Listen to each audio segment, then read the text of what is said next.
Baik, assalamualaikum warahmatullahi wabarakatuh. Perkenalkan, nama saya Nurman, mahasiswa agribisnis dari Universitas Terbuka. Baik, pada video ini adalah laporan tugas kuliah mata kuliah manajemen rantai pasok agribisnis dengan tugas pertama atau tugas unit 1, analisis model distribusi dan transportasi peternakan budidaya ayam hias. Selanjutnya saya akan wawancarai pelaku usaha peternakan ayam hias dengan pemilik budidaya Bapak Reza. Sekarang saya sudah berada di lokasi Bapak Reza, pemilik usaha budidaya peternakan ayam hias di Kabupaten Maros, Kecamatan Bontoa, Kelurahan Bontoa. Selanjutnya saya akan mewawancarai Bapak Reza dengan beberapa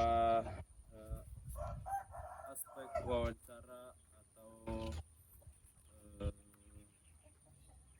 panduan yang ada di modul rantai pasok agribisnis.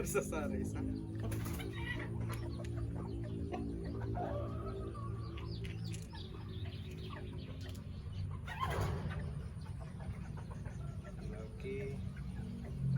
Umur Pak?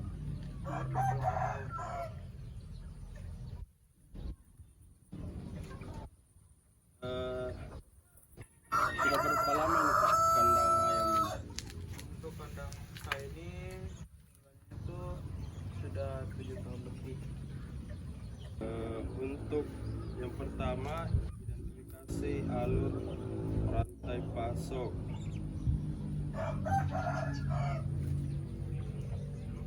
Siapa saja pembeli utama dalam usaha ini? Kayak kalau pembeli saya utama itu ada optekan saya, dan mana itu letaknya ada dulu namanya Gani. Komunitas apa? Tapi dia tuh optekan, dia tuh pengumpul, dia tuh kayak ambil anakan dari Oh, saya, ambil produk masuk. ya, kemudian dia jual kembali. Kedua lah ceritanya. Jadi contoh, kemudian saya juga ada Om Adi, ada di Maros, ada di Memang apa penjual ayamnya dia penjual ayam hias, dia tuh pengumpul, itu ada juga di pasar Kobi, namanya itu Om Sul, itu ambil kemudian dia jual kembali sama. Bagaimana Bapak menjaga hubungan baik dengan pembeli itu? Apakah dengan kepercayaan? Sejauh ini kita pakai sistem kepercayaan produk dari segi ayam yang baik, sehat, berkualitas seperti itu. Kualitas.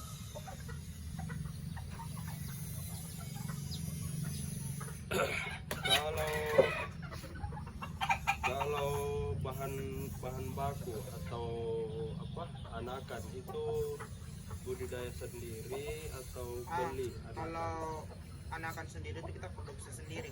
Produksi sendiri. Kita pakai mesin namanya itu inkubator atau alat penetas telur. Foto nanti Bisa. produksi semua di budidayanya atau kandangnya cuma di sini atau ada tempat lain? Sejauh ini masih satu, belum ada cabang yang lain. Sini? Masih di sini pusatnya.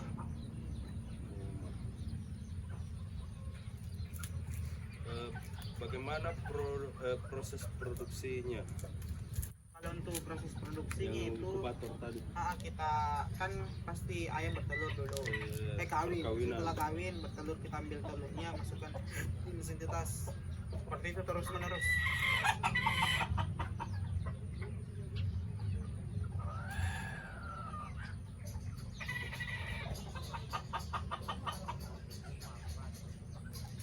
Untuk distribusinya bagaimana apa produksi ke penjual? Oh, untuk proses pengirimannya kayaknya. Hmm. Kalau soal pendistribusiannya itu biasanya ada juga yang langsung ke sini, ada juga yang kita antarkan atau kita kirimkan. Seperti itu. Biasanya kalau dia luar daerah kan agak jauh kayak bukan luar daerah kayak Gorontalo, Manado, kita pakai mobil daerah atau driver daerah atau biasa dikirim ekspedisi. Bus kah? Kalau pesawat? Ya, Kalau kalau luar daerah tuh kayak di Maluku, Kapal. bukan di Maluku, kayak di Jakarta, Bogor itu Kapal. kita kirim pakai kapal terbang. Kalau ke Maluku itu pesawat. ya pesawat, dia kalau ke Bogor iya. Kalau ke Maluku itu karena zona merah kita pakai pengiriman jalur laut kapal air.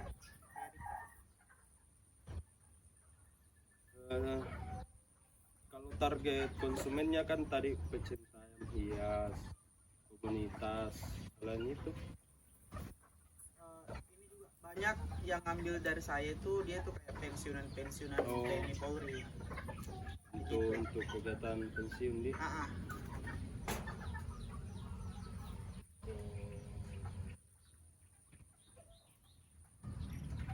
orang tua pensiunan.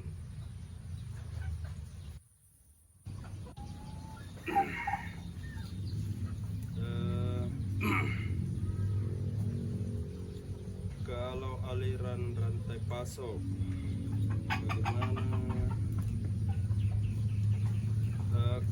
Kalau perpindahannya dari sini ke konsumen itu tadi di ada apa ekspedisi via jalur darat, pakai mobil daerah, mobil. Iya, pakai mobil daerah. Tapi kalau dekat antar sendiri. Kalau biasanya kalau dekat-dekat cuma daerah beda kabupaten aja atau bersebelahan kabupaten yang biasa diantar. Apa tantangannya kalau dalam pengiriman? Kalau tantangannya itu biasanya ini drivernya nggak amanah, misal nggak dikasih makan kah atau nggak dikasih minum kah atau ditumpuk pada saat ini kan takutnya kan namanya juga hewan bernyawa ya, takut kenapa-napa mati kah atau sakit kan, itu tanggungan resikonya biasanya ke ini yang punya peternakan yang mengirim. Kalau pembeli seberapa sering biasa tanya-tanya tentang informasi?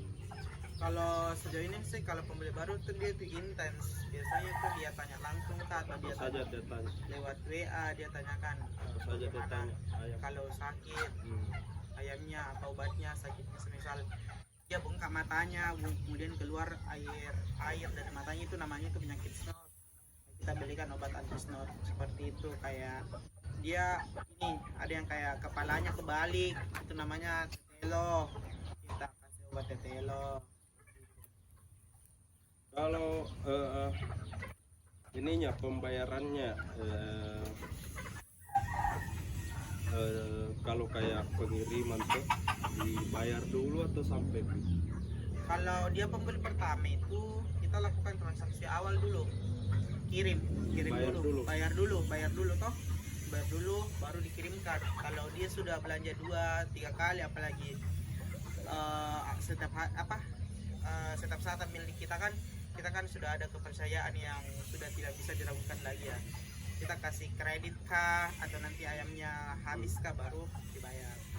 Ada bisa kredit? Bisa.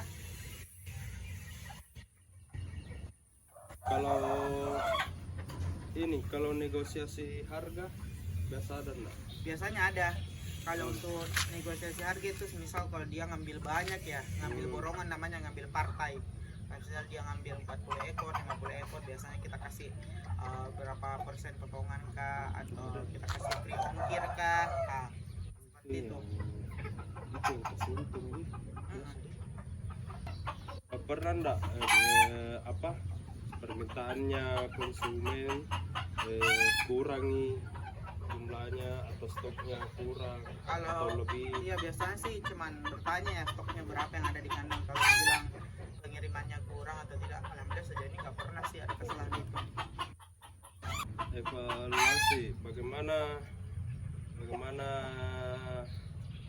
evaluasi setiap bulan, misalnya kapan permintaannya, kalau setiap bulan itu kapan permintaannya biasa, terus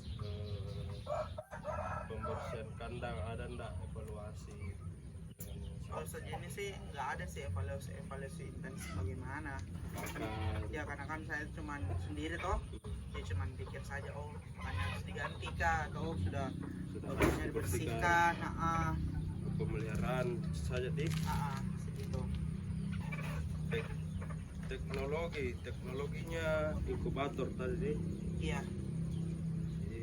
Inkubator, media promosi HP. Media promosinya pakai HP di virtual kayak Facebook, Instagram. Apa rencana jangka panjang untuk Rencana jangka panjangnya itu mau tambah jenis ya. tambah jenis? Mau tambah jenis atau varian ayam hias lain sama memperluas kandangnya supaya lebih bagus lagi anunya, produksinya lebih banyak, ayam juga lebih luas untuk bergerak seperti itu. Apa saja mode transportasinya? Kalau mode transportasi saat ini biasa saya gunakan itu motor ya. Ya kalau dekat motor, Kalau jauh biasanya mobil, kabupaten mobil, bus, kapal, pulau, kapal atau laut, pesawat. pesawat boleh. Kan di sini ada 3 jenis. Nah, Beda-beda enggak pengirimannya itu? kalau Packagingnya beda packagingnya enggak? sama aja. Sama semua? Ya sama aja. Kalau semisal dia seusia kita satukan saja. Jadi spesial Biasanya- semua. Kita nggak ada pisah-pisahin, nggak langsung aja. Kalau terkait kontrol suhu, ada enggak di dalam packaging itu dikasih apa? Kalau di dalam packagingnya itu biasa cuma kita kasih pakan. Kalau jauh-jauh ya cuma kasih tomat atau timun, kemudian dikasih pakan di dalamnya, atau kita pakai ini pelepah pisang. Bisa untuk mengontrol suhu. Supaya tetap kondisinya dalam tetap dingin nggak panas juga, seperti itu, normal lah suhunya.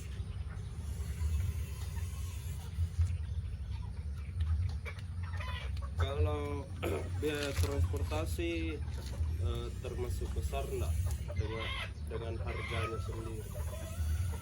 Apanya? Pengirimannya, biaya pengiriman. Kalau biaya pengirimannya itu tergantung lokasinya ya, jauh atau dekat. Jauh terdekat. Biasanya kalau jauh kan biasa agak tinggi juga, tapi tergantung juga karena untuk biaya transportasinya kan ditanggung sama yang pesan ya. Pesannya sama kita, dia tuh nanggung ongkir, sedangkan kita itu cuman ini ngantarin aja ke pinggir jalan kah atau COD mobilnya di mana. Tadi kan kalau jauh itu packagingnya harus bagus supaya kualitasnya sampai dengan baik. Ada enggak strategi untuk mengurangi biaya transportasi atau pengiriman? Ya kalau untuk nguranginnya cuman ini membuat seminimalis mungkin packagingnya ya. Biasanya packagingnya apa? Kardus? Kalau dia dekat-dekat beda 1-2 kabupaten cuma pakai kardus, tapi kalau beda provinsi biasanya Kayu. pakai packaging box dari triplek. Triplek. Selain itu mungkin yang dekat yang biaya pengantar toh. Iya biasanya saya kasih free ongkir sih, kalau dekat masih bisa saya jangkau. Seperti itu. Kalau dia jauh ya baru pakai ongkir. Kendalanya tadi itu pihak pengirimnya biasanya. Biasanya cuma kendala-kendala yang di pengiriman aja, telat kah atau Ada kelalaian pengirim. ada kelalaian kah, ditumpuk kah, itu aja sih. Biasa ada yang mati. Ada. Kalau yang mati bagaimana? Kalau untuk yang mati itu Ganti. ya saya tidak memberatkan kepada drivernya, walaupun memang mungkin drivernya salah, cuman saya menghindari yang permasalahannya berkepanjangan, jadi biasa langsung ganti dengan ayam baru kah atau diganti dengan uang juga boleh, nggak apa-apa, karena di sini kan kita tidak mau rugi ya konsumen kita, atau kita cari aman aja gitu. Apa tadi? Kalau pengirim apa tadi? Pihak Kalau pengirim kan saya. Iya, maksudnya yang kirim apa tadi? kargo ya kargo, ini ekspedisi. teknologi, inovasi, inkubator. Iya, pakai mesin pupuk.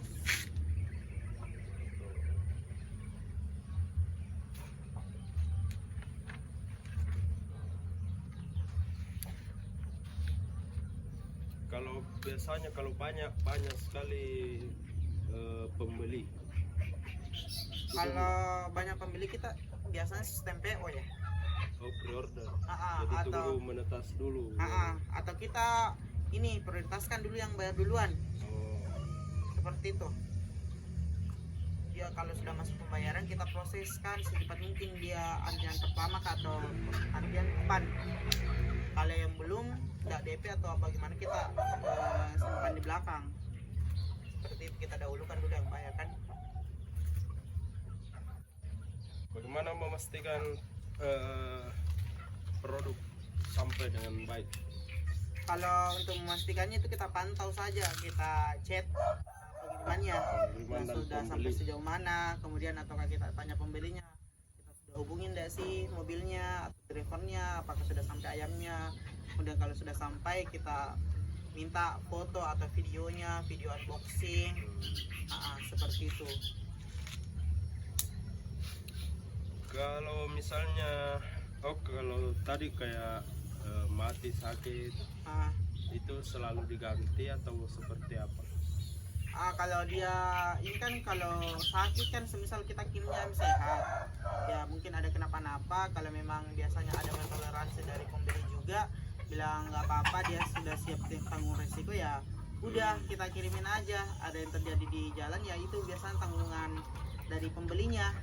Kalau biasanya kita memang kirim ayam sakit ya sistemnya di sini kita jujur aja ya sama pembelinya, jujur ayamnya lagi sakit begini. Kalau dia tetap ngotot ya udah kasih, nggak apa.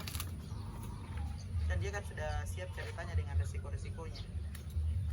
Oke, baik, itu saja wawancara saya bersama Bapak Reza. Selanjutnya video ini dan hasil wawancara ini saya akan lanjutkan di laporan dalam bentuk dokumen dan dikirim ke e-learning Universitas Terbuka. Terima kasih. Assalamualaikum warahmatullahi wabarakatuh.